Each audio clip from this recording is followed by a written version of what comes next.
सोलापुर स्थित college of pharmacy polytechnic के प्रथम वर्ष के लगभग 58 विद्यार्थियों तथा शिक्षकों ने ब्रिजधाम वृद्धाश्रम का शैक्षणिक दौरा किया।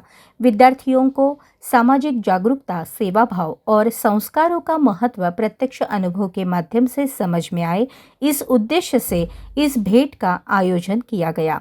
इस अवसर पर ब्रिजधाम वृद्धाश्रम के संस्थापक ब्रिजमोहन फोफलिया ने विद्यार्थियों का स्वागत कर पारिवारिक संस्कार, जीवन मूल्य तथा आचार विचार विषय पर मार्गदर्शन किया।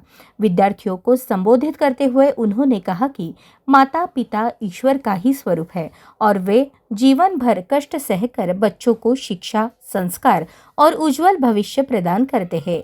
माता पिता स्वयं सादगी में रहते हैं। पिता स्वयं फटा बनियान पहन लगे, लेकिन बच्चों को अच्छे कपड़े और उत्तम सुविधाएं मिले, इसके लिए सदैव प्रयास करते हैं। ऐसा भावुक शब्दों में उन्होंने कहा। इसलिए उनके अंतिम समय तक निस्वार्थ सेवा में रहना प्रत्येक का कर्तव्य है। आज शिक्षा बढ़ी है, किंतु संस्कार कम होते जा रहे हैं।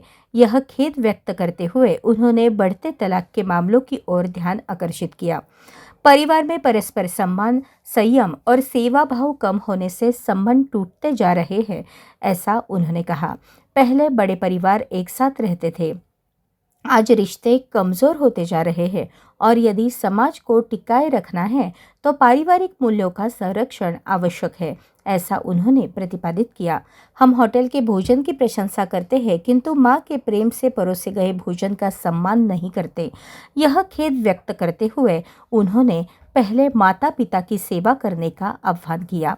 माता पिता के प्रति सेवा और सम्मान की भावना नहीं होगी तो आगे सास ससुर की सेवा करना भी संभव नहीं होता और परिणाम स्वरूप अनेक वृद्धों को वृद्धाश्रम का सहारा लेना पड़ता है, ऐसा उन्होंने स्पष्ट किया। सफल जीवन के लिए वाणी, व्यवहार और आचरण प्रेमपूर्ण होना चाहिए। मधुर वचन सबसे बड़ा आभूषण है और उसी से संबंध मजबूत होते हैं, ऐसा बताते हुए उन्होंने मोबाइल और दूरदर्शन के अतिरेक के प्रति विद्यार्थियों को सावधान किया। आधुनिक साधनों का उपयोग शिक्षा के लिए करना चाहिए।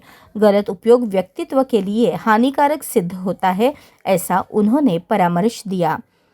इस संदर्भ में एक पुराना अनुभव साझा करते हुए उन्होंने बताया कि उनके समय में एक विद्यार्थी ने विद्यालय में एक अभिनेत्री का फोटो वाला कैलेंडर अपने बस्ते में रखा था।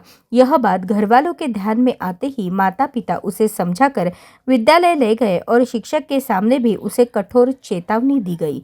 उस समय ऐसी बातें अनुचित मानी जाती थी। आज मोबाइल के माध्यम से सहज उपलब्ध अनुचित दृश्यों के कारण युवाओं के विचारों पर विपरीत प्रभाव पड़ रहा है, यह खेद उन्होंने व्यक्त किया। महाविद्यालय के शिक्षकों ने कहा कि विद्यार्थियों को मिला यह मार्गदर्शन उन्हें संवेदनशील, सेवाभावी और संस्कारी नागरिक बनाने के लिए प्रेरणादायी सिद्ध होगा। सभी विद्यार्थियों और शिक्षकों ने आश्रम प्रबंधन का आभार व्यक्त कर विदा ली। अशाच नवनवीन अपडेटसाठी जनता राज्य न्यूज चॅनलला सबस्क्राईब करा, लाईक करा आणि शेअर करायला विसरू नका।